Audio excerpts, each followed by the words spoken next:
transmission. Captain Batel, Cayuga. Need help. Under attack by the Gorn.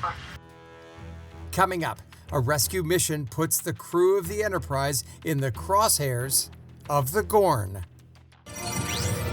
Priority message from Starfleet. Admiral April's ordering our immediate withdrawal. It's a race against time as Captains Pike and Batel, their crew, and settlers on the frontier become the prey with no hope in sight.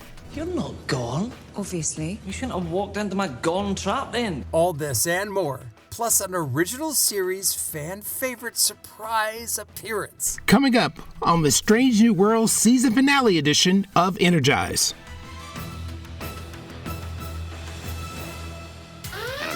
Energize.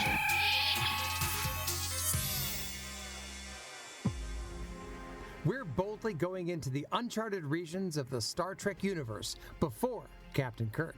You're listening to Energize, a Star Trek Strange New Worlds podcast, your source for in-depth analysis, colorful debate, and exciting discussions about the new adventures of Captain Pike and the Enterprise crew. I'm your host, Anthony McLemore. And I'm Steve Truitt. This week, it's a fight to the death as the Gorn levels a devastating attack on the Federation. As the Enterprise and the USS Cayuga find themselves outmatched and outgunned. Here's a warp speed recap of the Season 2 finale of Strange New Worlds, Hegemony. Emergency transmission. Captain Batel, Cayuga. Need help. Under attack by the Gorn. This incident could spark a war between us and Gorn. Starfleet would like to avoid that. At what cost? You want to cross the line. Which is why I'm not ordering any of you to join this mission. There's 5,000 people here. Bound to be survivors. I wouldn't bet on it. Sir, I'm reading a bogey, 9 o'clock. Yep, I've got it too. Solo. Size suggests a Gorn youngling. Copy. Take cover. Chris, you found us. Marie, talk to me. Why did that Gorn run away? Happened yesterday. The eggs mature in about a day and a half. There's got to be a way to save you. Priority message from Starfleet. Admiral April's ordering our immediate withdrawal.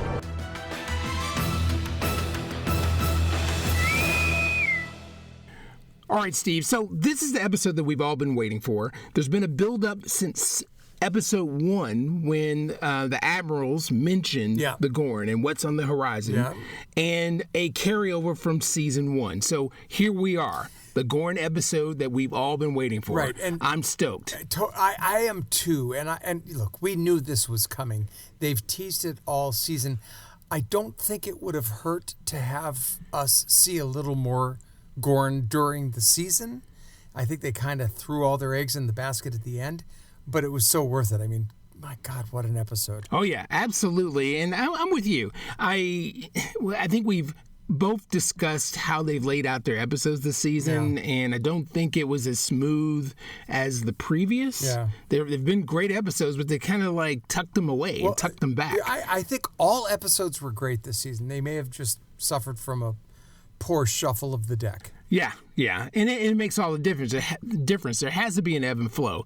But like I said, they brought the Gorn out, so it's just one of those episodes that you remember, and it's up there with the season finale of season 1. Agreed, and obviously this one has shades of Next Generation season 3 finale too. Right on. Captain's log. The Cayuga is just outside Federation space, in orbit of the colony planet of Parnassus Beta. We've been tasked with assisting the colonists who are dealing with challenges on several fronts. So we start with Captain Batel and the USS Cayuga. They're just outside of Federation space on this planet Parnassus Beta, which is surprisingly built like the 20th century, like a small Midwestern town. Of course it has to be. Why? Here's what bugs me about Star Trek. And it's one of the few things that bug me is, it seems to be mid-century. It's always like either our time or something we know. Like, why couldn't it be a South African town or a Soviet-era, town? Or, it was designed after, 22nd century something or other. It's always something we know. That is the only time I ever feel pandered to.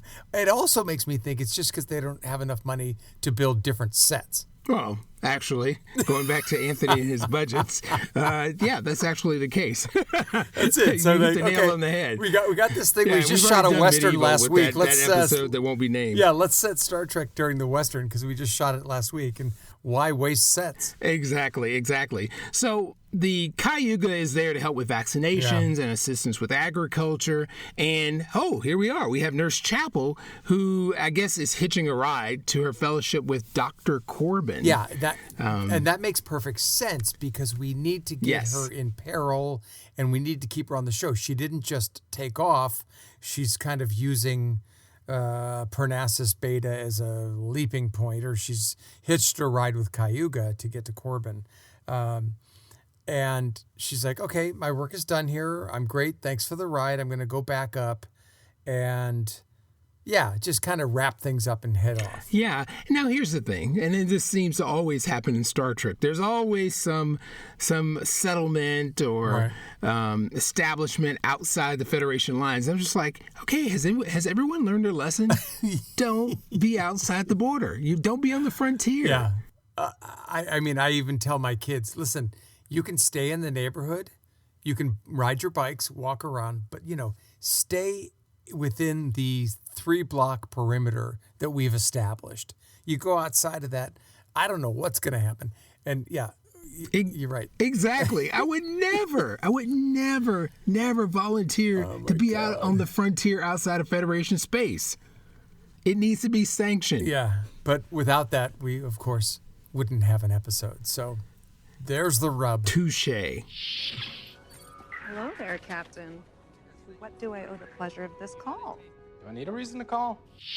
So while Batel is doing her duties with her team and everything, Pike gives her a subspace video call, and I miss you, lovely. It's cute, and you know what I immediately noticed the glitches in the transmission, and I thought, oh well, it's because she's on her handheld pad or whatever. It's a long ways away.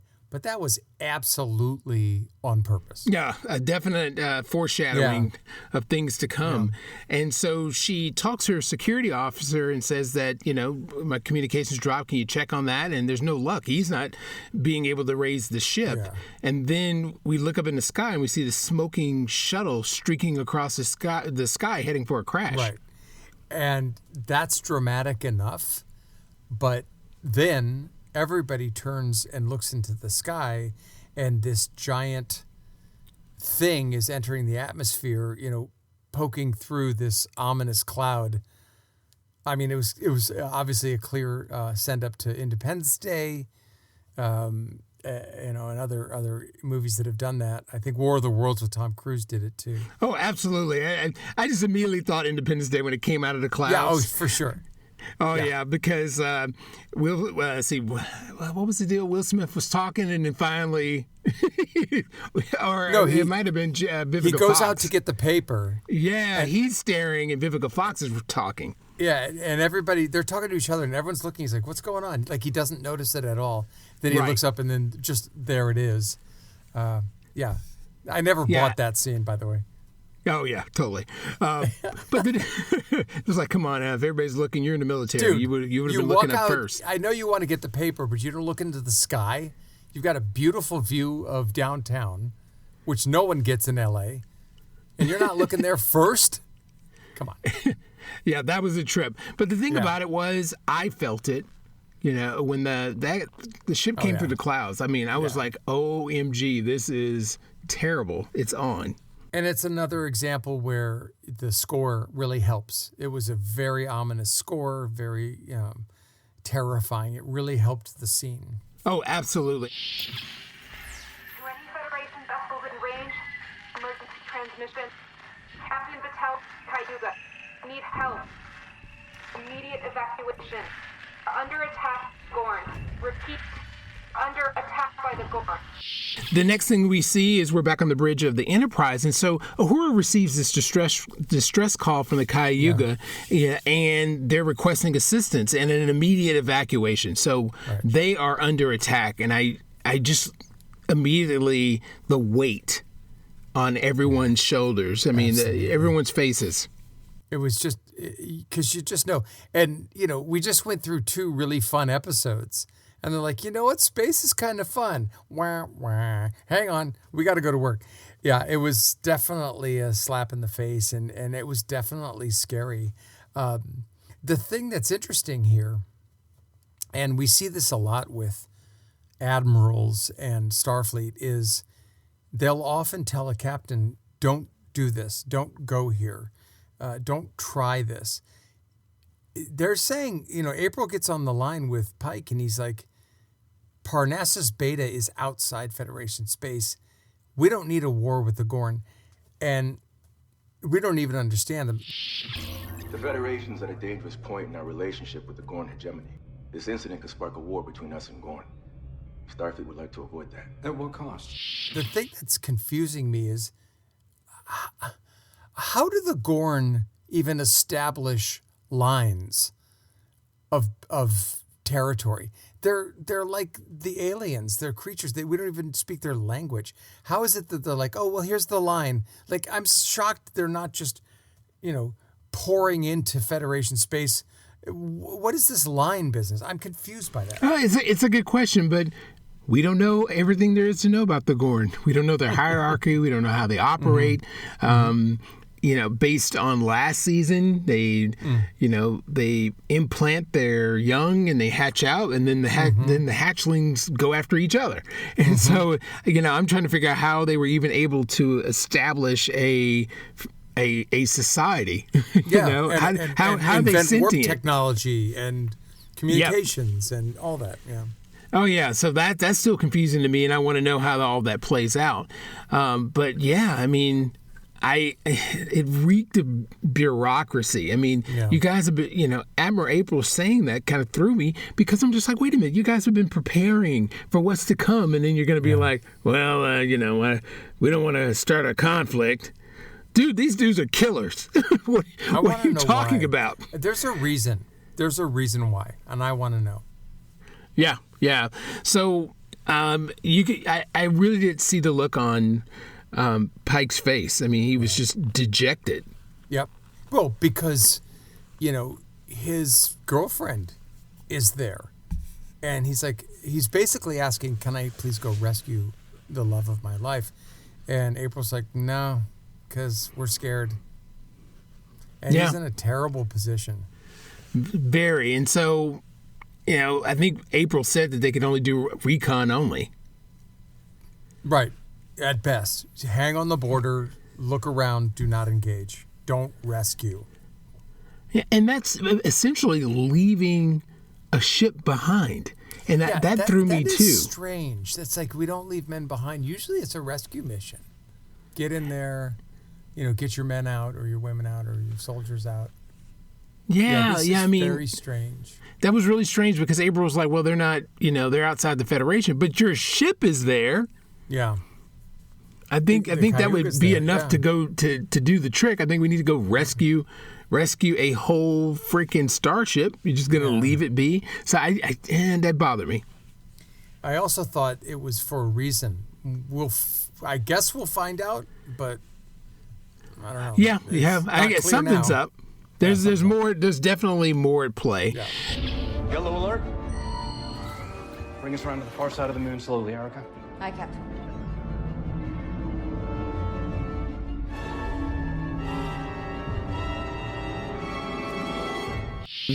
Upon arrival at Parnassus Beta, Enterprise shockingly discovers that the Cayunga has been completely destroyed, and wow, what a moment.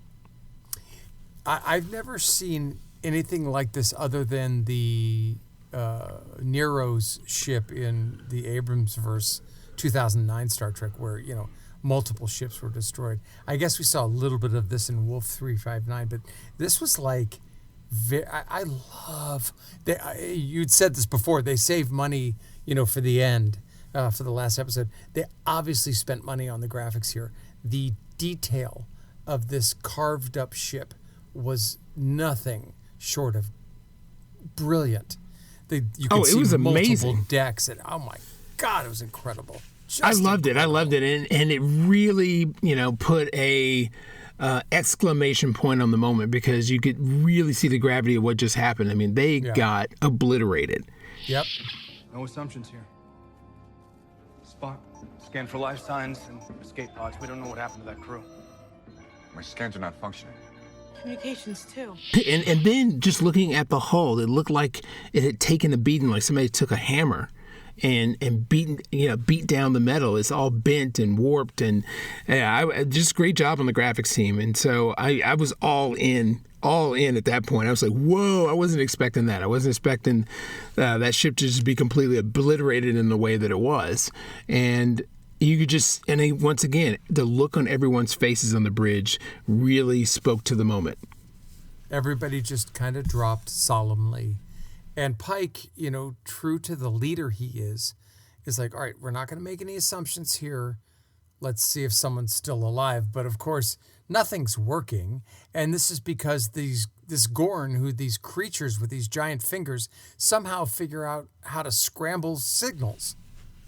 Yeah, and so it's essentially a dampening field. You can't transport, you can't communicate, and so I mean the Enterprise is kind of left stuck out. Incoming warp signature detected in orbit of Parnassus Beta. Red alert. Do we have visuals? Yes, Captain. I believe it is a Gorn hunter ship. And so we have another red alert. There is an incoming Gorn hunter ship. Yes. And they're getting ready to phase her up. And then another message comes through, and it's from Starfleet saying that what you mentioned earlier, that the Gorn have drawn a line, a demarcation line, placing, Parnanius Prime in Gorn space. So it's just like, and we're just going to annex this. Right, which again is just so curious to me. Even the Borg, who was, non-emotional, non-anything, could communicate. These are creatures. These are like lizard-like monsters that somehow have enough technology to scramble signals and mark their territory and build badass ships. Yeah, it's just weird to me. It's so strange. I don't get it. Yep. On Starfleet's orders, we are holding to our side of the line, and the Gorn so far are holding to theirs.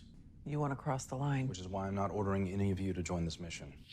So, in spite of the orders, Pike, rounds up his bridge crew, and he's gonna lead an away team, and it's comprising of Lon and Bingo, Ortegas, and Sam Kirk. Mustache decides he wants to ride in too. He does, and he's always been the perennial red shirt for me. I'm just waiting for him to die because we know he does die. In TOS, he dies. But not in a red shirt way, though. He's really a blue shirt. He's science. You're right. In season 1, I thought he was going to die. He didn't. He is a blue shirt. I agree. Yeah. But it's like it's time to go down there, and finally Ortegas gets a mission. That I love the team that they're assembling. And Lon, gave a really good warning. She said, we don't know what we're getting into. Their past dealings have always been on the losing side. Yeah, which is why Pike, turns to Crate 32. I love this is the Deus Ex Machina, or, the extra. Oh, we just invented this kind of thing, but it's great. Again, these are shades of what Starfleet did for the Borg. They built different ships and so forth. Well, we knew the Gorn was coming, so we invented this box that has modified weapons that can actually fight the Gorn, which is great. And he opens it up and boom, it's a ton of stuff. Well, they needed something because everything else doesn't seem to work for them. Yeah. Because really they're grossly outmatched, and clearly the Federation has been, doing some prep work. What's this stuff here? Debris from the Cayuga. They're not shooting at that because they already did. That's brilliant. Make yourselves look like a piece of space debris. The Gorn might just let us pass through. Next thing we know, because Enterprise is not ordered, or is ordered to not cross the line, good old Ortegas comes up with a really great idea. Hey, let's mix in with the debris, and we'll kind of drift in, and it'll just look like we're re-entering the atmosphere as debris might be doing, which is a little bit of shades of what the original Mandalorian did in Empire Strikes Back, but I'll take it. Yes. With garbage. Yeah. Right. Yeah. But I mean, it was a clever idea. That was the best way to approach it. The Kai Yunga's huge debris field allowed them to do that. Yeah.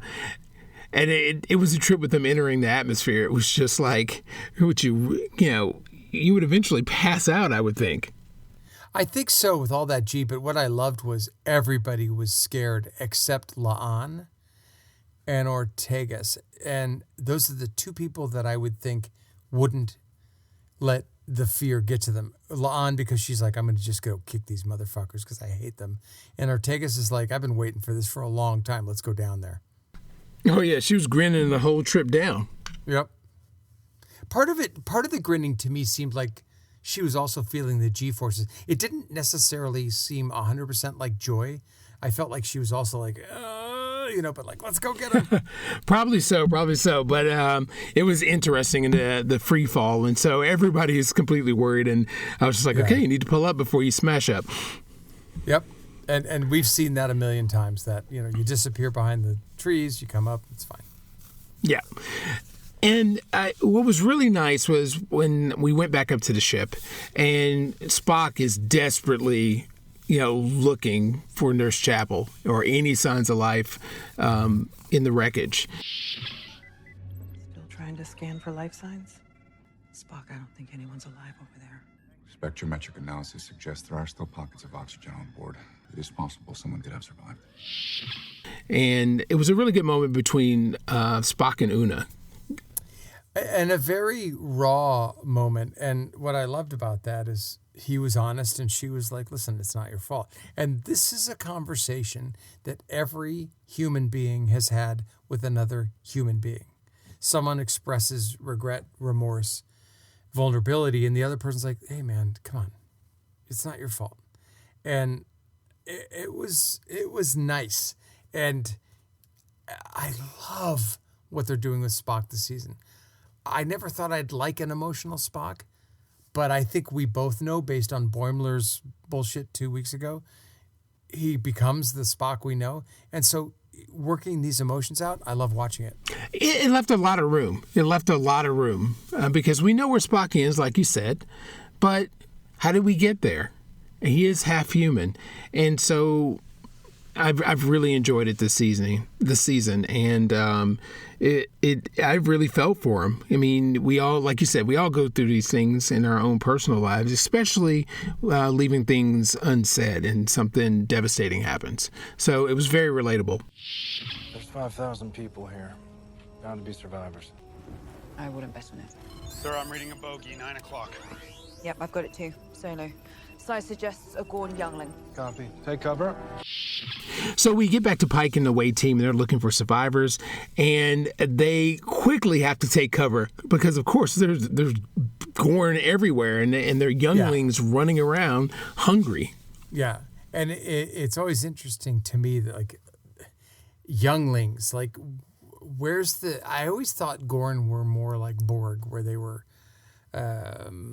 organized and regimented. They're just flying around, trying to find food. And at some point, somebody says there's no food because everyone's gone. Like, they're killing and eating the survivors. Yeah, and even they make note that the fact that the younglings aren't attacking each other. And they observed this as they ran into a barbershop, and they're kind of hiding out. And I'm wondering about that, too, because... So we're starting to see organization. We're seeing organization. We're seeing communication. We're seeing structure that we hadn't seen. Exactly. Because we were led to believe in episode 8 last year that they just is all about being the top dog, which wouldn't lead to actually having a society if everybody's always trying to knock each other off. So I wondered about that last season. I think the writers are thinking, if this is going to be our main enemy for the next 5 years, we better give them a little bit more than just the aliens on... in Jim Cameron's world. Exactly. There's got to be more to it. So I'm intrigued because I want answers. Sam? signal's been coming from this. You're not Gorn. Obviously. You shouldn't have walked into my Gorn trap then. Yeah, so they track this human signal and into one of these buildings, and who do we find? Oh, Scotty. You know, we hear his voice before we see him, and the first 3 words, you can't miss it, and you just know. But what I loved about, I don't even know who this actor is. He walks out, he speaks a couple sentences, and I'm like, I'm in. I love this guy. Let's go. Oh, he nailed it. He nailed it. I mean, nailed it. I mean, I didn't have to blink. I didn't have to stretch my mind to go, Without okay, I'm going to accept this actor as Scotty. No, he's Scotty. And look, all due respect to Simon Pegg, who I love, and he's done a lot of great things, and he was a great Scotty, but I don't think those guys are coming back, and I think this guy's the future. And he just, every word out of his mouth, I just loved. You drink up his beautiful accent, and he looks like a young Scotty, and he does a lot of great shit. Oh, yeah. Yeah. I mean, I have to give casting 2 thumbs up for that one. Yeah. So we find out that Scotty's shuttlecraft is the one that crashed. That's the shuttle we saw that was the across one the we sky. saw. Yep. Yeah, and he was escaping the Gorn because he was on a ship studying a nearby sun when they got wiped out. That's and right. because he's a genius, of course, he figured out how to rig the ship, the Sure, shuttles of to get course. there faster. Like he always does. You know, he's a miracle worker. Yeah. And the interesting thing about this is that after, getting a really good healthy dose of Scotty, he leads us to survivors, and that includes one Marie Batel. Yes, what a relief. But everybody looks beat down. For There's sure. blood everywhere. Yeah, it's a nightmare. It's a Quentin Tarantino scene. Oh, yeah, worse. Probably much worse. Yeah. And Scotty had cleverly enough designed something that, scattered their signals to lead the Gorn to other places, and it also put up a force field, too, protecting them where they were. So Batel and Pike reunite, but her mood is off, and she gets on his case for coming to rescue her. I was so confused by this. I was like, she's like, what are you doing here? You came here. Now you're here. Like, okay, yeah, we get it. He came to rescue you. Yes, you're not a damsel in distress, but this guy loves you, and he came to get you and risked everything. And she's just kind of like, why are you here? And I'm just trying to figure out what's going on here. What do we not know? Yeah, it was a little confusion there because I was just a little thrown off by that. I'd be more like, oh my God, I'm glad you're here. Let's get the hell out. What do you got? Let's get the hell Shuttle, out of here. transporter? What's going on? Yeah, did y'all figure this thing out? Yeah. Let's go. But she wasn't. So later, Pike wakes up and he tries to sneak out because he wants to go to the shuttlecraft because we know that Scotty needs more equipment so that they can build another, what he calls a Gorn transponder. But everybody wakes up. Batel wakes up, and Scotty wake up. How could Go you? ahead. How could you? You were talking right next to me. How could I not hear you? Sorry for. I can't even do it. That's Irish. I'm terrible. He was so good. God, he was so good. Yeah, he was great. A thicker accent than even Jimmy. Oh yeah, doing. thicker than his. He wins. He wins with the accent. Yeah. So they decide to all go. Yep. They're like, we're going. Let's do it. Yeah. Commander, can we talk to you and Lieutenant Spock, please? You've determined the source of the interference field. Not exactly. We've determined the location from which the field emanates. So back on the Enterprise, Uhura approaches Lieutenant Pelia about this theory she has for breaking the communication blockade. And they have basically discovered the source of this dampening field, this structure. But of course, they can't destroy it without crossing the demarcation line. So once again, the way they're directing Uhura's trajectory is so solid. It's one of the most solid character developments I've seen of all the characters. They've got her so dialed in and so in this lane. It's like everything she does is like, hey, what if I, tried this communication? Because of the communication, blah, blah, blah, blah. And I love that about her. I'd love to see this kind of depth with other characters.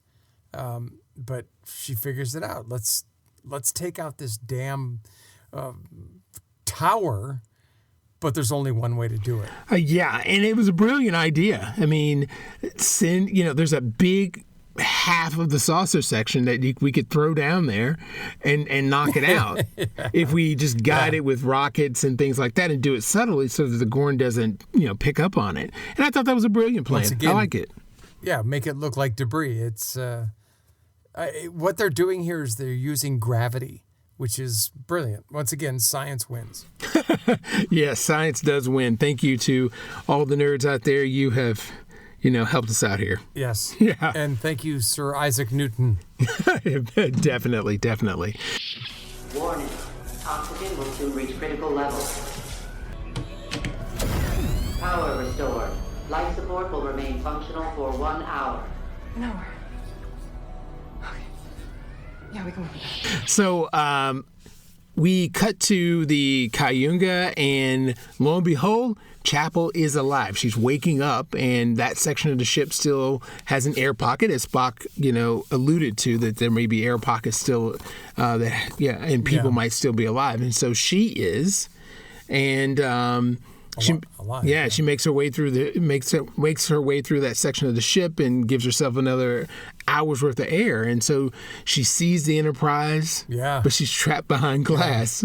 This is the, and then she sees Spock. And this is right, and that entire scene you just described was, I think, the only scene this season where I rolled my eyes like, oh, they already said that sickbay was taken out.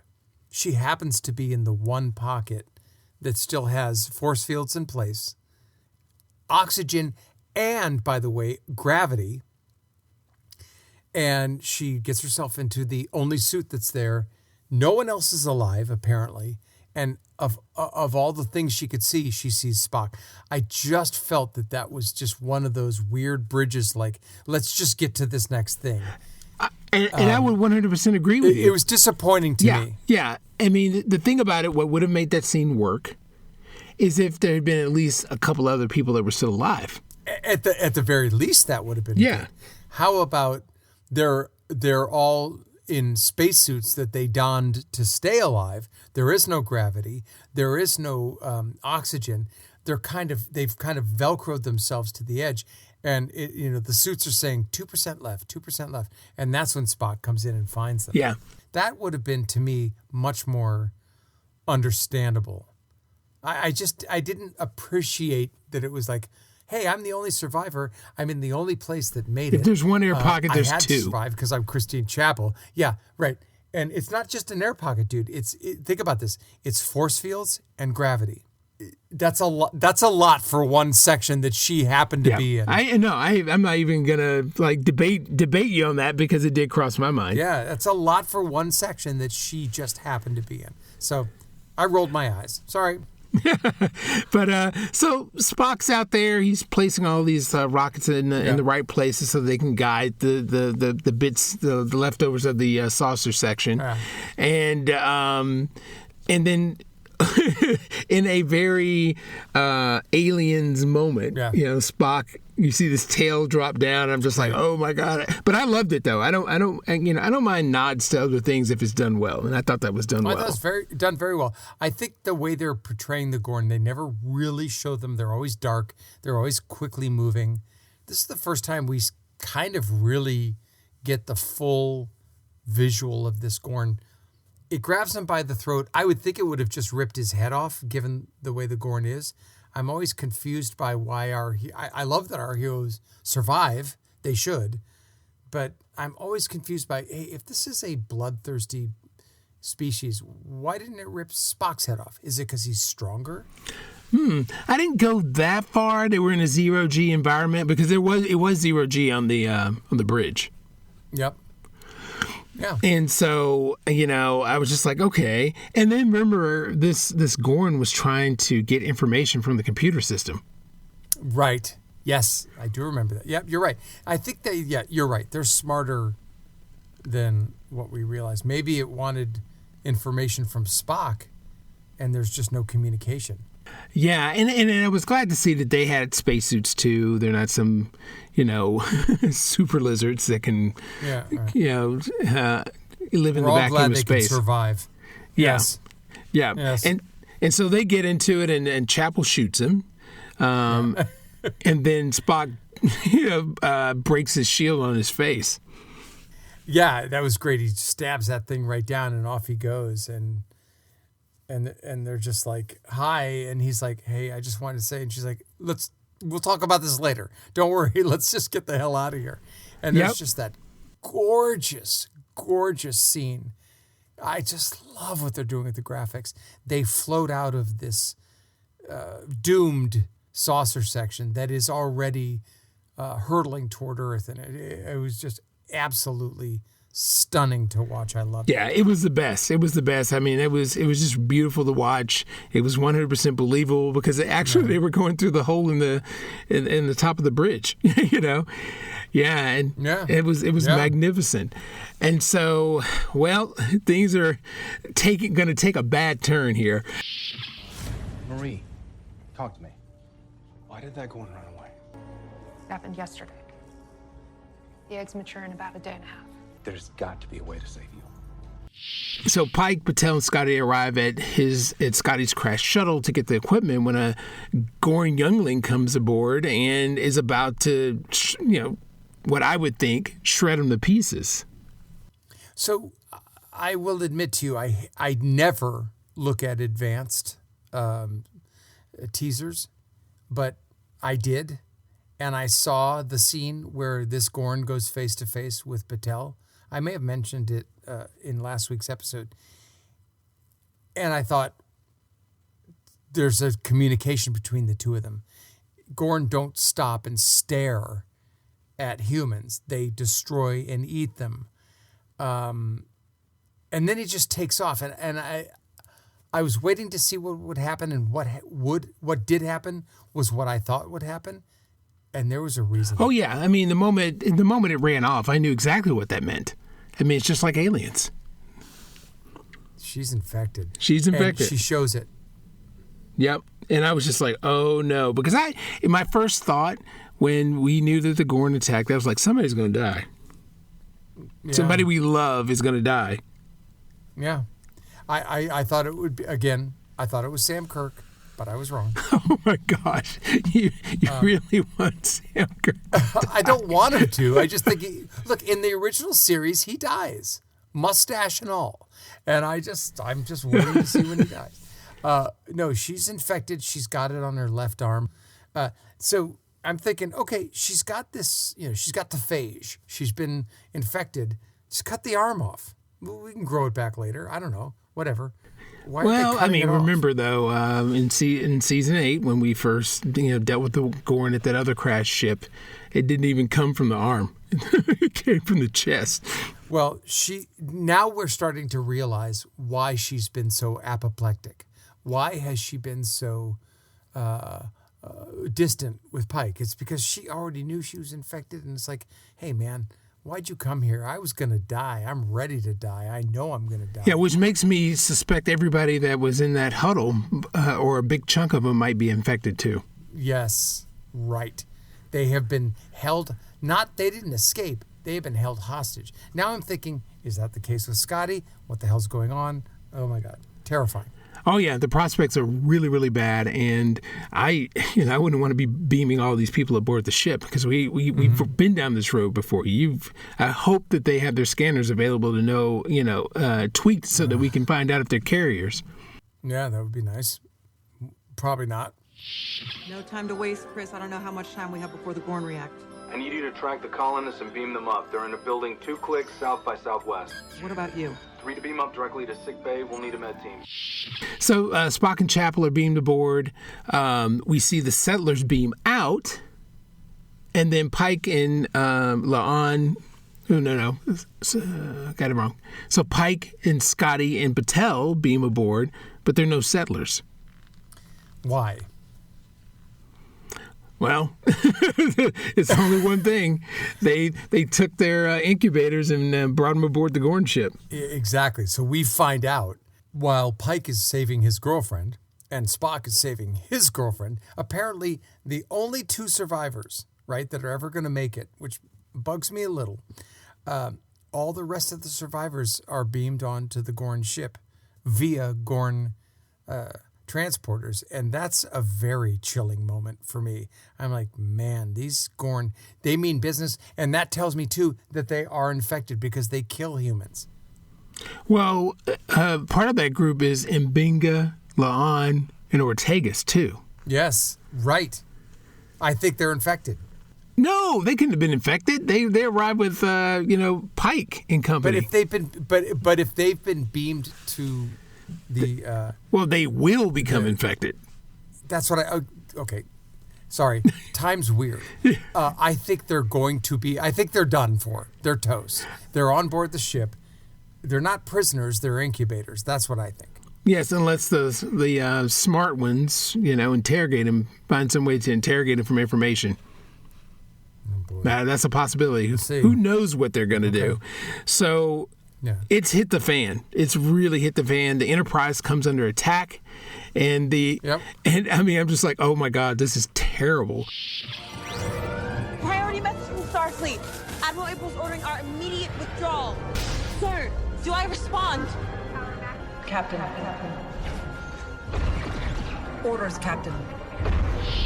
They're already taking a beating, and then the Enterprise gets a message simultaneously, and Admiral April's ordering a complete withdrawal. And here's the deal: his girlfriend, who he went to go rescue, is now dying. His crew members are incubators, and I loved this moment, and I'll tell you exactly why. Because as he's standing there, staring off into the screen, being told to withdraw, wanting to chase his girlfriend, Una says, "Captain, what are our orders?" And he freezes. And this is what I've been saying for 2 seasons. Pike is not that guy. He is the chef. He's the fun guy. Suddenly, as far as I'm concerned, for the first time in his career, he is truly faced with a most improbable and impossible choice. And he freezes. And I think that's pretty much dead on for his character. It was a very frightening moment. I mean, you could just tell that he doesn't know what to do. I mean, really, there's only one thing to do. I mean, seeing the Cayuga completely destroyed, you know what's next. Get the hell out of there, regroup, and come back. But is this the moment where Pike says, that's not what I'm going to do? I'm actually going to dive in and go rescue my people and fix my girlfriend, who has a weird arm. Well, the only thing that I can say that we didn't touch on was the fact that Scotty and Pelia, ran off to work on some stuff with all of his equipment. Because remember, he's got something up his sleeve, so maybe that's going to come into play. Yeah. But and they were adorable together because Pelia's like, I remember you, the most brilliant man in my class who failed most of everything I taught. I was a little bit resistant of Kirk these last 2 seasons.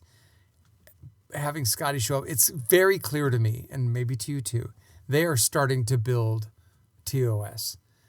Maybe Strange New Worlds gets 5 seasons and then it just transfers. I don't know, but they're coming. Yeah. It's it'll be interesting to see how all this plays out. But I will say that Scotty went down smooth. Yeah. I think so too. I loved him. He's gonna.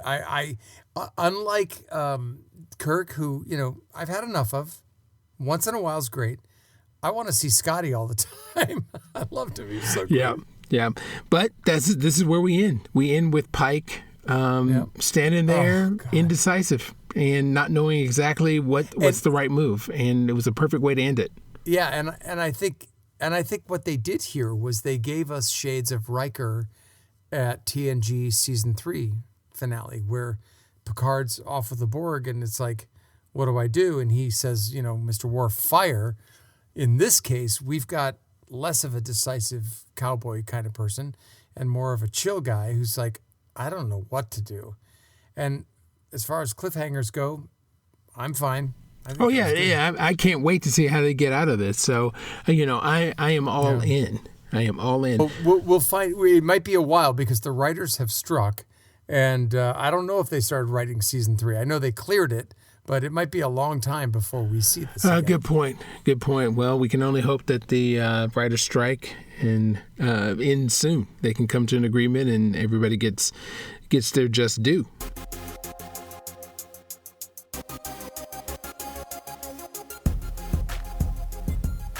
For those of you out there who love Energize, we're not done with this episode.